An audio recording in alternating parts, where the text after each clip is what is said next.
Hi, I'm Bob Tabor with Developer University. For more of my training videos for beginners, please visit me at devview.com. In this lesson, I want to build a super simple C# application. I want you to follow along. It's a hello world application, meaning that we're merely going to print out the words hello world to a console window. And the point of this exercise is just to show you the basic workflow. So I'm not going to attempt to even explain why we're doing what we're doing.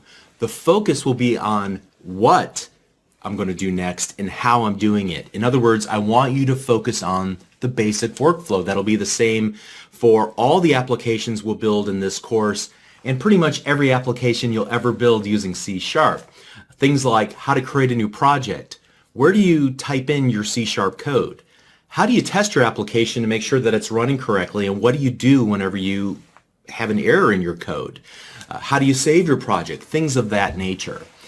So for now, just try to follow along. Don't worry if something doesn't make a lot of sense at this point. That's really what the rest of this course is for. In the next few lessons after this one, we're going to dissect this tiny little application that we built. And I'm going to explain at that point why we did what we did. And then what does the code mean and why it's doing what it's doing. And just a quick reminder, like I said in the previous video, the introduction of this course, I'm going to assume that you have some version and some edition of Visual Studio already installed. Even if your Visual Studio looks a little bit different than mine does on camera here, don't be overly concerned about that. The basics are the same no matter what, I promise. Alright, so let's go ahead and get started here.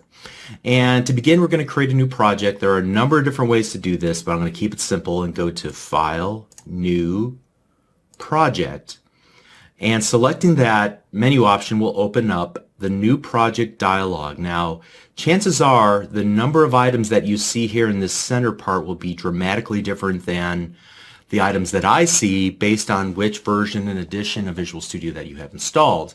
However, you should be able to select templates and then select C#, and one of the options should be a console application. Alright, so I want you to select that, and then we're going to rename this project to Hello World. Now notice I used a little naming convention where I use a capital H in Hello and a capital W in World, and I don't use a space in between the two words. Now that's just a naming convention that I came up with to help me identify projects a little bit easier, something I recommend that you follow. We shouldn't have to make any other changes in this dialog. I'm going to go ahead and click the OK button. And Visual Studio will go off and now create the starting point of a console window application for us. Alright, and so now you should see in this main area, in this text area, a file open called program.cs.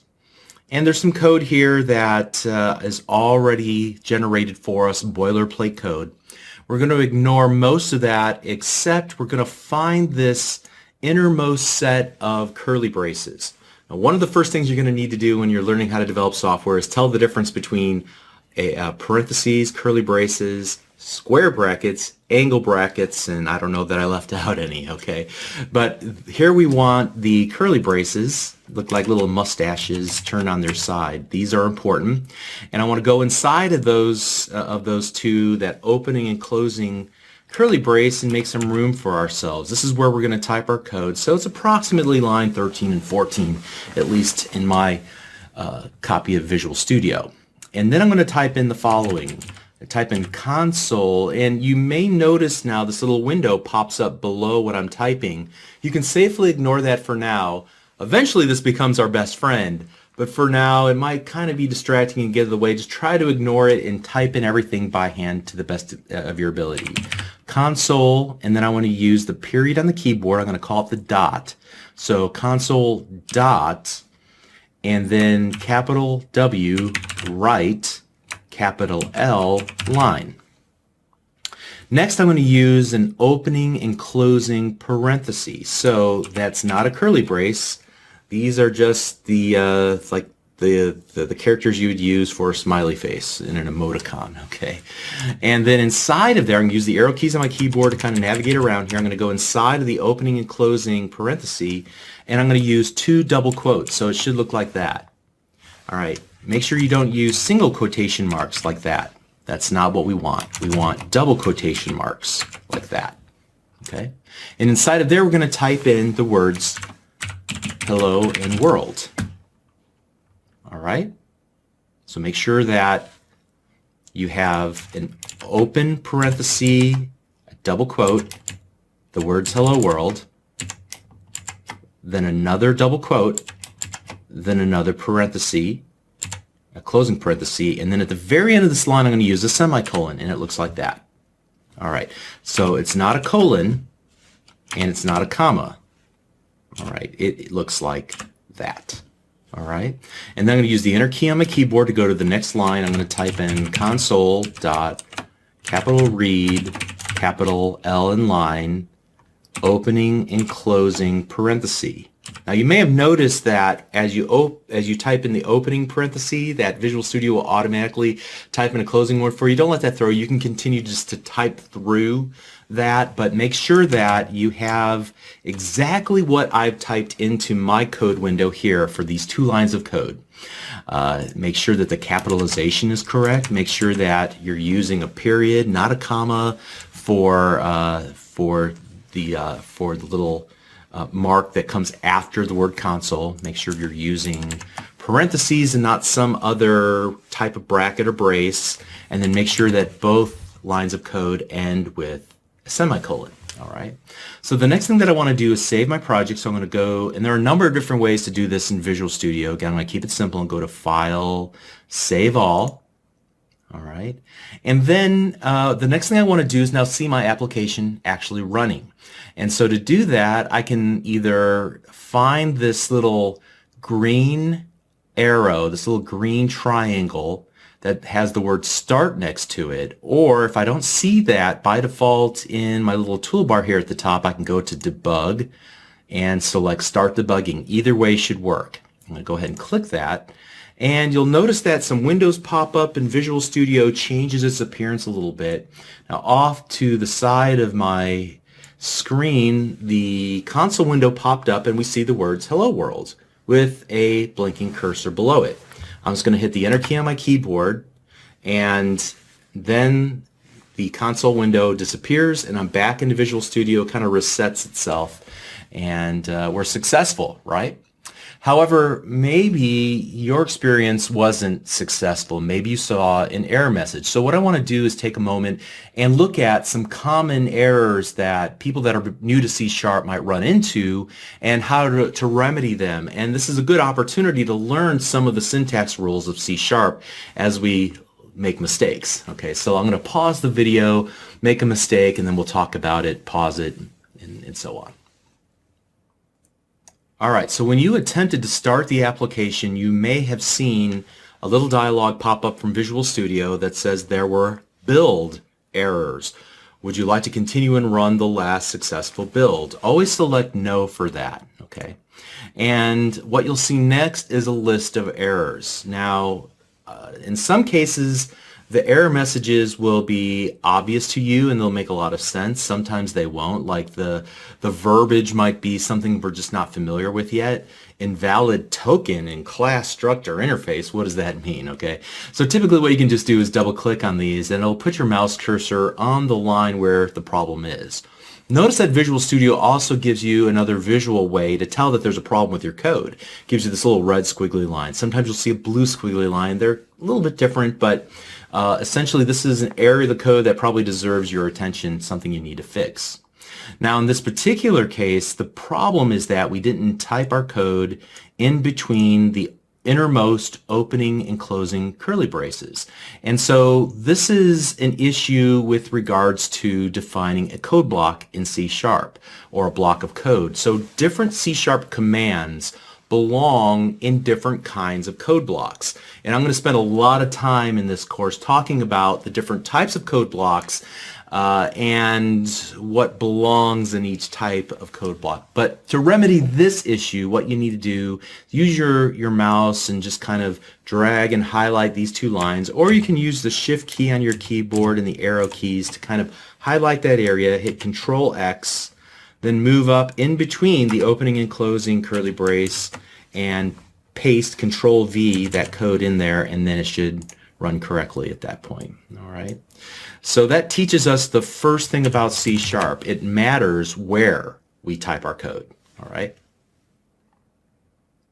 Or when you try to run the application, you may have seen the same build error dialog, except you see the message semicolon expected. Hopefully this is an obvious remedy for you. If you double click on that error in the error list, it should take you to the end of the line of code where you forgot to add a semicolon. And so that's the second thing about C# that we're going to learn, is that just like a properly formed English sentence has to end with a period or a question mark or an exclamation mark, a properly formed instruction in C# has to end with a semicolon. All right?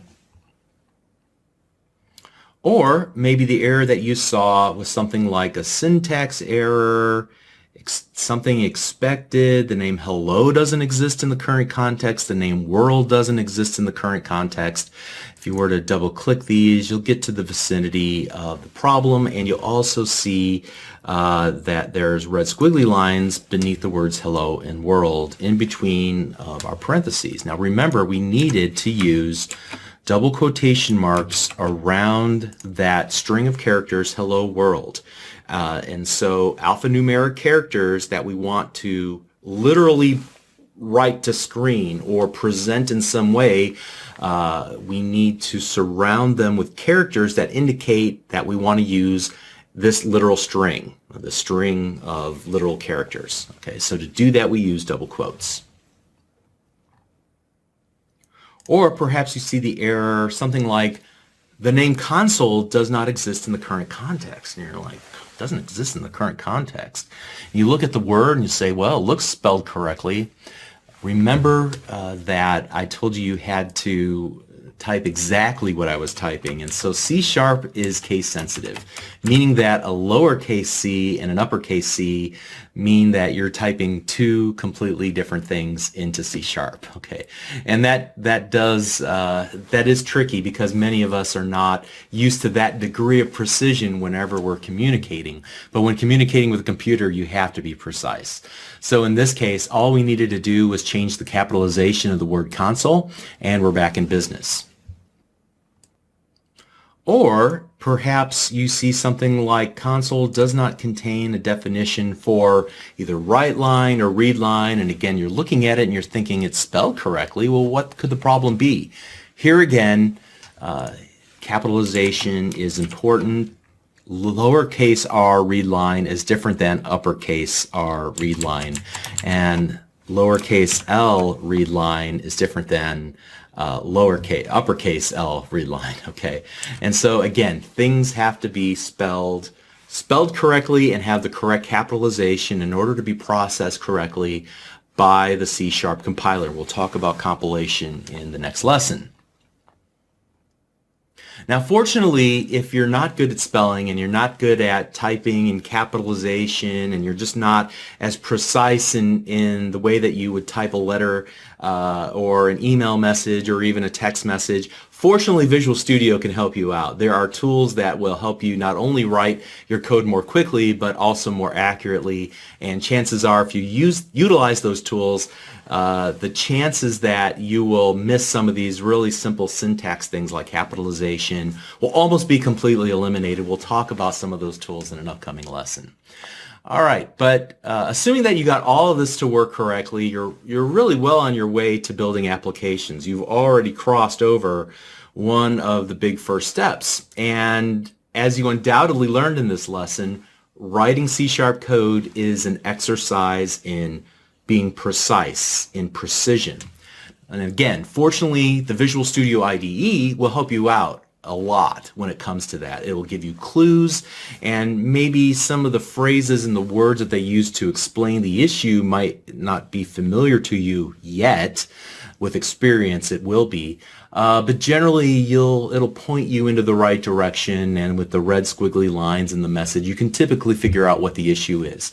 Now, throughout this course, if you run into a wall and you simply can't figure out what the problem is, do this. Compare character by character. Take your time until you until you kind of develop a vision for the problems, where your eye will jump to the problem in code. Compare what you wrote versus what I wrote. I'll supply the source code to you, and so open it up in a second copy of Visual Studio and then just look line character by character. What did I do different than what Bob did? All right, and that will usually help you figure things out if you can't do it on your own. All right, so in the following lessons, we're going to focus on two things. First of all, we're going to talk about why we did what we did and what was going on behind the scenes that turned our code into a working application, albeit a small application. What happens whenever we create a new project? What happens whenever we choose to save our project? What happens whenever we choose to start or run our application? And then secondly, we're going to talk about the syntax of the C# code that we wrote, and we'll learn more syntax rules and more keywords as we go along. So if precision is so very important in C#, then you're going to need to have some explanation as to what all those little words and symbols actually mean, and some rules to guide you as you're writing your own code. It's really easy once you get a few of the basics under your belt. Being completely honest, many people learn how to code, how to write code, and C# is a fairly easy language to learn. You can do this. Just you got to put in a little bit of time, a little bit of effort to figure it out. All right? So we'll begin that process in the very next lesson. We'll see you there. Thanks.